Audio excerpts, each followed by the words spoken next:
What's up, VC and everyone else? Alright, I really don't know what I'm going to talk about. Well, I have an idea. I'm going to talk about a couple soundtracks and just about the Sade box set. And this is not coffee, this is hot cocoa. Whipped cream on top. Nice.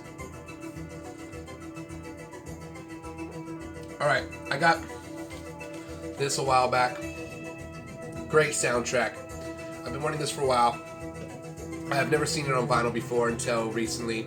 They had about 4 or 5 copies. By the time I got there, it was only 1 copy left. Souped it up. I enjoyed the movie, but I definitely thought the soundtrack was really good right off the bat when I watched the movie. And most Quentin Tarantino's movies, I don't think one of them has a bad soundtrack. They're all pretty much epic. But anyways, this one came out and it's pretty cool. It's on a very nice, pretty thick, like the shiny type of cardboard. I know there's a name for it, but I can't remember the name. The sleeve is pretty cool. I think he's pouring some chartreuse, a drink he was all about taking shots. How's this? I wonder if this, this is a picture from an older movie. It looks like that he really liked. I know he's obsessed with feet and like legs and stuff, but kind of a shot in the movie that reminds me maybe of a shot from another movie. Anyways, cool. But the album is on a pretty cool color, red, black, and clear. It's got the Death Proof logo. Anyways, pretty good quality. The edges, really nice actually. I was 7.6. All right. But the vibe of this album, it has some songs, I guess, that are kind of rare that, kind of hard to find on vinyl in general. It had them on the hype sticker, but it has kind of a Soul Slabs vibe to this soundtrack. So if you enjoy Soul Slabs from Coal Mine Records, you'll probably definitely enjoy this. Actually, I know you will. So anyways, check it out. Swoop it up if you haven't got it already. All right, so the Sade box set. I got it. I was stoked about it because love Sade. I don't have all of her albums. I had her first 3, which are basically her best albums in my opinion. But was wanting to get the box set. I got it. I'm stoked about it. I think it sounds really good. Some people say the mix sounds a little more like a demo than the original pressings. So, anyways, but let's say you didn't get the box set. What to do? Definitely check out the best of Sade. I thought they did a good job of picking out some really good songs to put on this. At first, I looked at the songs and I was like, oh, it has Jezebel, but it doesn't have, I'm going to forget the name of the song right now. It's one of my favorite songs. But, anyways, now I got to go freaking look at the album real quick. It's on the first album. Sally. Yeah, of course, now I remember before. So anyways, it's the song Sally. Oh, wait. Yeah, I'm pretty sure it's the song Sally.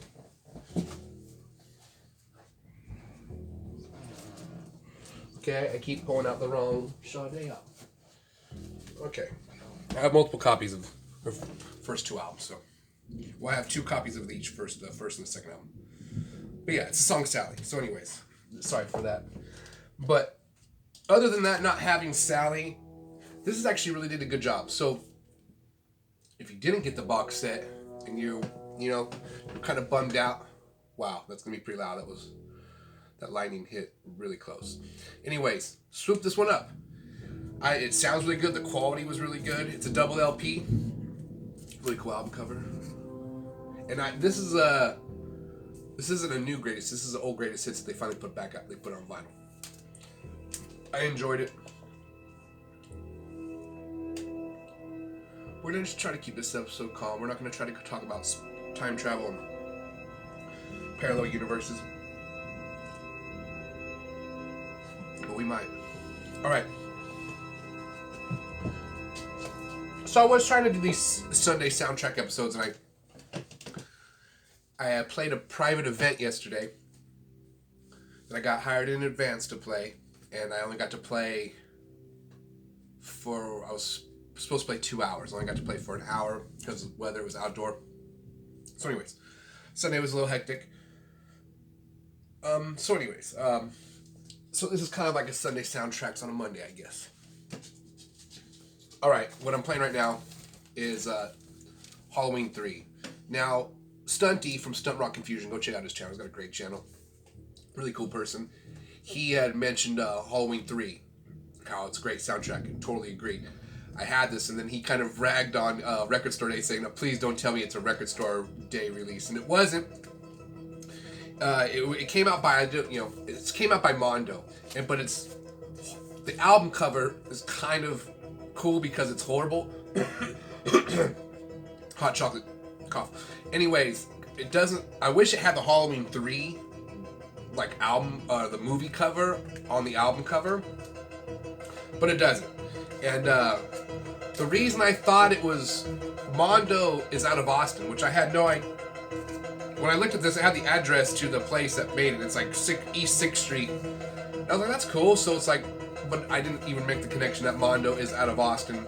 And they also put out the Phantasm Region. They do a lot of soundtracks. And somebody said, I think they're good quality. This one is extremely good. The quality of vinyl is super thick. It's like 180 gram vinyl. It's on this green, neat color. The edges are super smooth. Surface noise, super low. So anyways, if you get this, swoop it up. And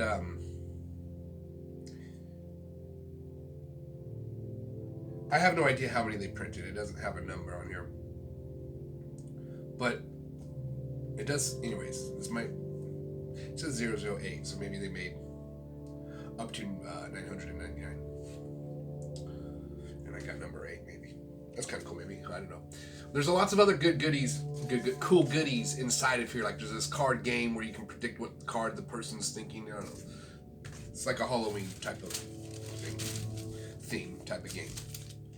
Which it's kind of a pain in the ass to open this thing. So once you get it all open, pull the record out, throw it in the sleeve, and then so you can at least play the music. But the music on this album or this soundtrack is fire. It's really good. It's by John Carpenter. It's funny, when I was a little kid, this movie came on, and I was like, oh yes, Michael Myers. And then there was no Michael Myers, and I didn't even finish watching it. I was like, this is so stupid, lame, because the mask that I just, as a young kid. But now, that's one of my favorite Halloween movies. Totally enjoy it, because it's kind of cool that they went that route. It's like, all right, let's do another Halloween movie, but have it on, a Halloween themed movie, but totally mix it up in a different way. And technically, it's kind of connected to Blade Runner because they both fuck a robot chick in the movie. No? Sorry for my language there, but it's true. It's true.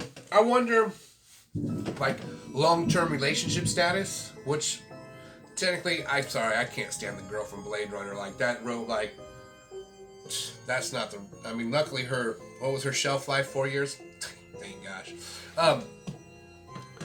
The cool thing about the robot woman from Halloween 3, you never knew her age limit. She could have outlived you. She seemed way more generous, in my opinion. Her personality had a little bit more to it. Their looks, more about equal. What did I say the album edges were? 7.6? I would give them a 7.2. Anyways.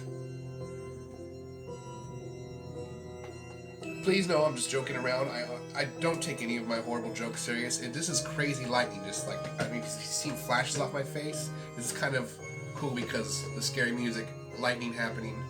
This is meant to be. It's a great soundtrack. It's scary. I'm starting to get just a little bit scared right now. I don't know if I should put this on this early with some lightning in the background. Sometimes it's weird. It started raining. You gotta have the hot chocolate. And I'm gonna try to keep this under 13 minutes. Whoa. Okay. That was super close. Looked rad though. Did the Terminator just land? Holy shit. Speaking of Terminator, that's a really good soundtrack I don't have on vinyl. The first Terminator. Fucking killer soundtrack. Kind of pricey too if you see it online, and it's not cheap. But I'll probably eventually get it, even if it's a little pricey. It'd be worth, we all have that limit. And we will, we don't want to go over, but I don't want to say what that is. We all have that different number. It's weird how much it's crazy. All right, this is what I did want to talk about. And I'll probably have to do a whole separate episode about this topic, but really, like, sometimes we're buying so much vinyl.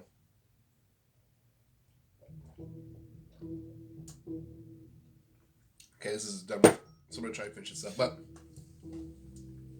like, there's only so many hours in the day. An album is usually, 40 minutes to an hour long? Maybe a little bit longer. It just depends on the album. Or a little shorter. Who knows? But, so if you're getting, 20 albums a day,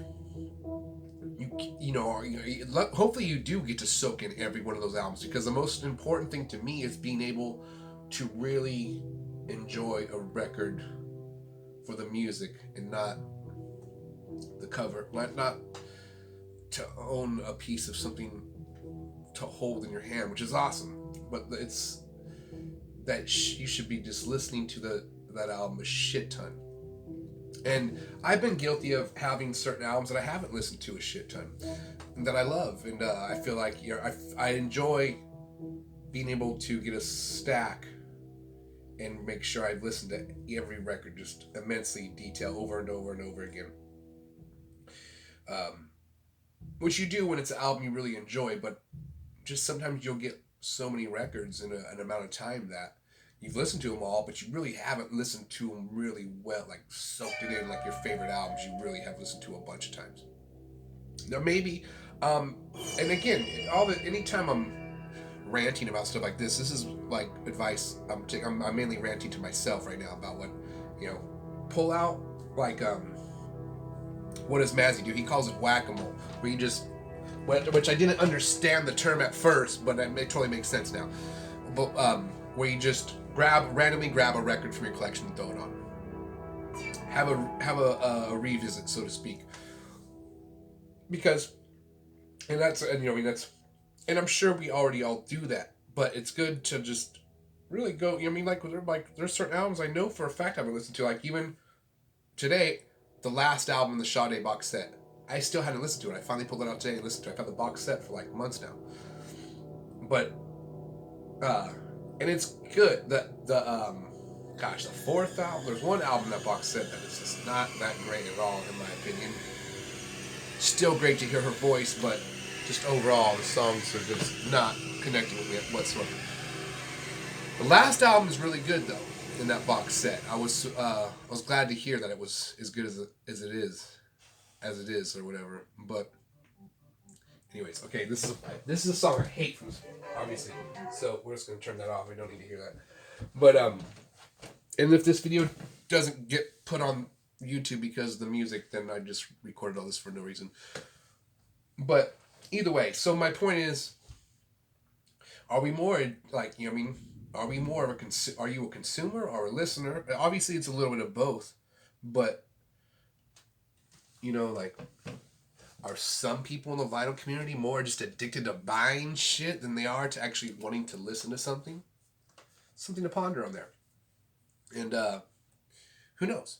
And if you can afford, it doesn't matter. As long as you're not overspending, and you're still, can pay your bills and have food on your table, in your stomach or whatnot, then you're good.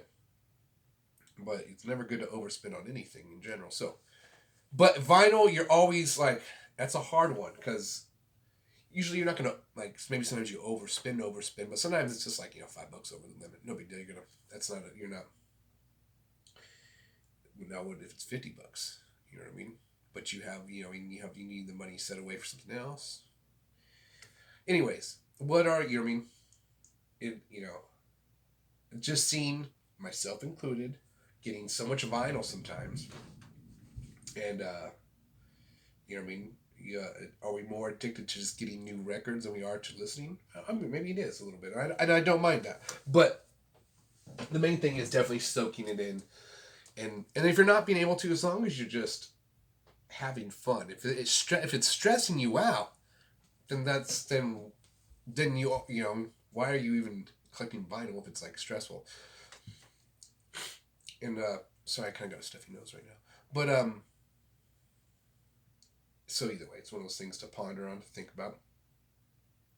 But what I've been trying to follow, and this has been like the last couple years, I've been saying this, and easier said than done, and I'm sure most of you can relate to this.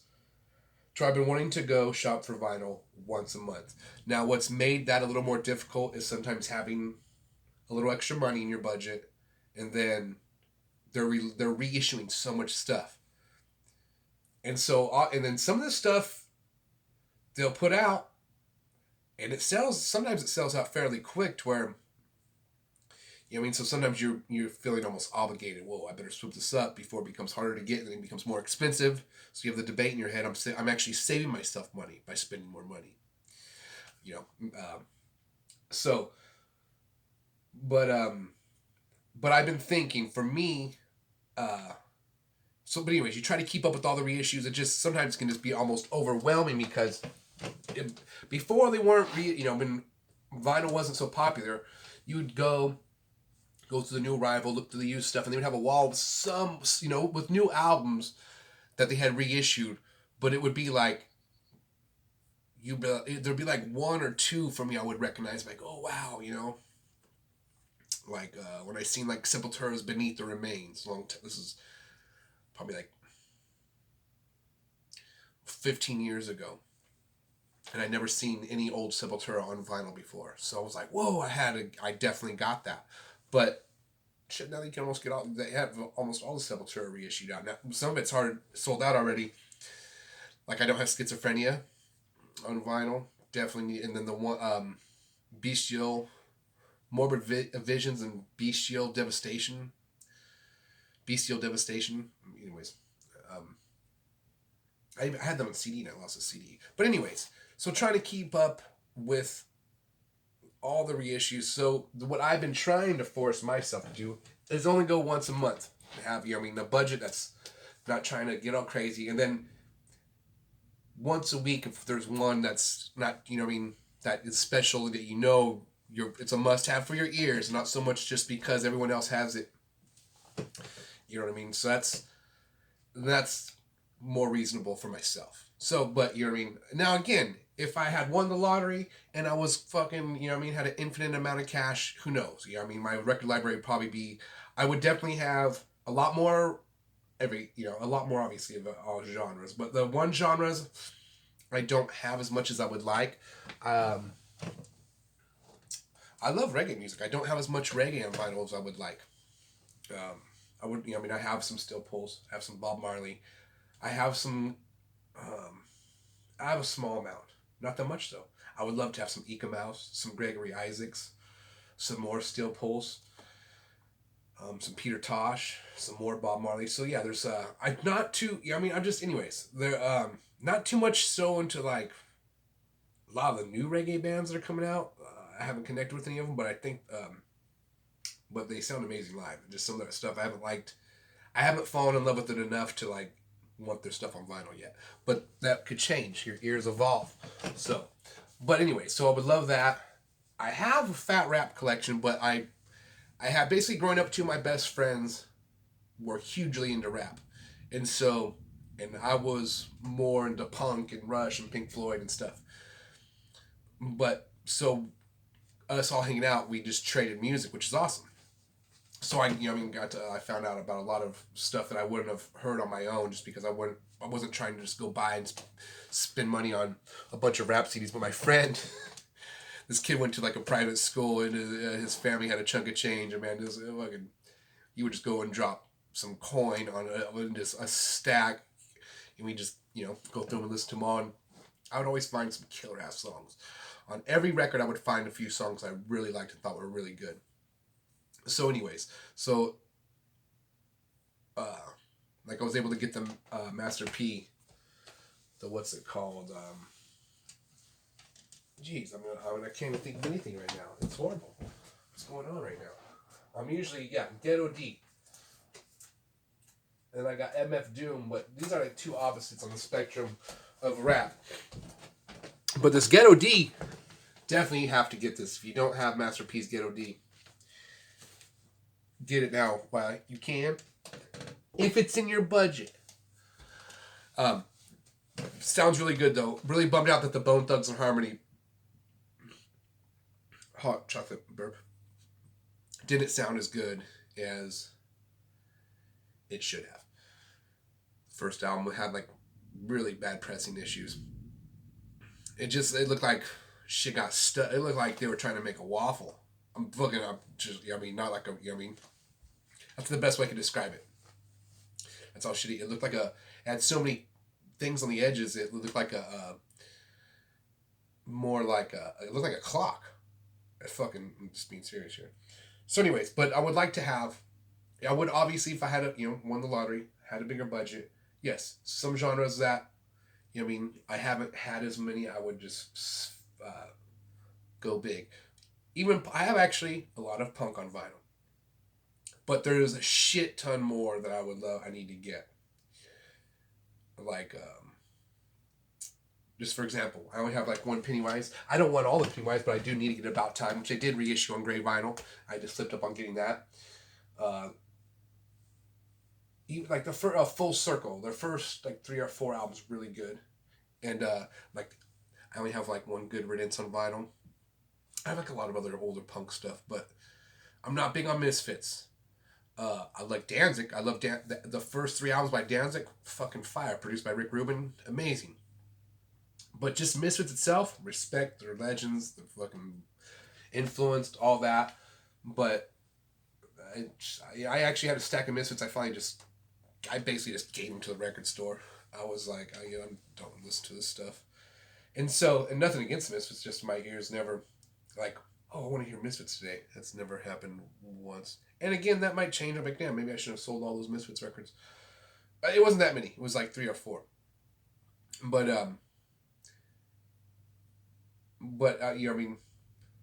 Screw 32 only put out 1 or 2 albums, so I would love to get both. There's a couple other 88 Fingers Louis I would like to get. Anyways, we could all, I'm sure, go on for this one, but the whole thing is, main point or whatever the topic I was discussing about, like, what are we? Are we just buyers? Are we listeners? Obviously, we're both, but what are you more of? Are we more addicted to just buying shit right now at this point? Is it seeing people have albums that we don't have in our collection? We're like, oh shit, we got to keep up.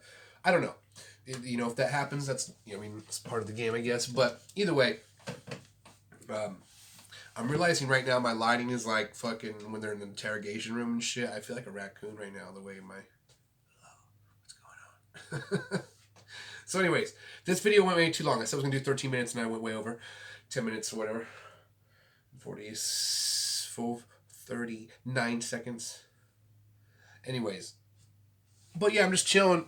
That lightning was intense. Oh, it just happened again. It wasn't close, but I just seen it in the distance. So anyways, we'll end on this one. Stay positive, play lots of vinyl, all that good stuff. Go check out all the other cool channels in the vinyl community.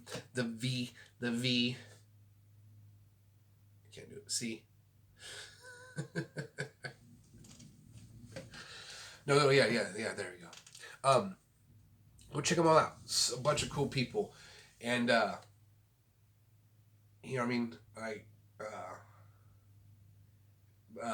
sometimes, some people that are bigger in the vinyl community that have a lot of followers have had to deal with, like, trolls. That's part of the nature. Most, who knows? I don't know what to think about that other than, like, who cares? Don't even respond or give them a big old hug. Don't freak out. That's part of being on YouTube. Turn the comments off if it's really that bad. But either way, you can usually tell on any vinyl channel, or not any vinyl channel, just any YouTube channel in general, if you're vibing it. If you're not vibing it, not interested, move on. If you are vibing it though, go show the support, like and subscribe. share a video to some of the social media. That might sound like extreme on the support scene, but that actually helps other people find out and stuff like that. So go check out the live streams. The live streams to me, I think, are something I didn't even know was happening when I started seeing, you know, vinyl channels and stuff. And, you know, some I interact with, like the one, you know, Rachel's live streams, the one I interacted with the most, but there's a bunch of other good live streams. Vinyl the Archivist, Patrick, the Vinyl Archivist, he has a really cool live stream he does usually around nighttime where he just take requests and he's playing a bunch of interesting music, and then whatever, you know, mainly music topics they kind of stay on. But either way, it's all interesting and super fun. But go check out all that good stuff. All right, guys. Like I said, I'm just chilling right now. I could go on forever. Yeah, I'm almost tempted to get in the live stream game a little bit. I'm horrible with technology though. I mean, you guys heard me talk about this, and here we go now for like another 5 minutes. But eventually, I wouldn't mind live streaming. Just doing this shit, let people chime in while I'm, you know, just flowing on different music topics or just any interesting topic that I find interesting at the time. You guys could chime in. Who knows? Play and show some cool music and stuff that I'm sure most of you probably have already heard, but share it anyways. So yeah, I think that would be fun. So we'll see. I seen that you got to either have like 1,000 subscribers to go live, or you got to use that StreamYard app. So we'll see what happens. Obviously, I don't have 1,000 subscribers, but I mean, you could use that app and do some live streaming. So we'll see what happens. I'll let you guys go, and I'll see you next time. Bye.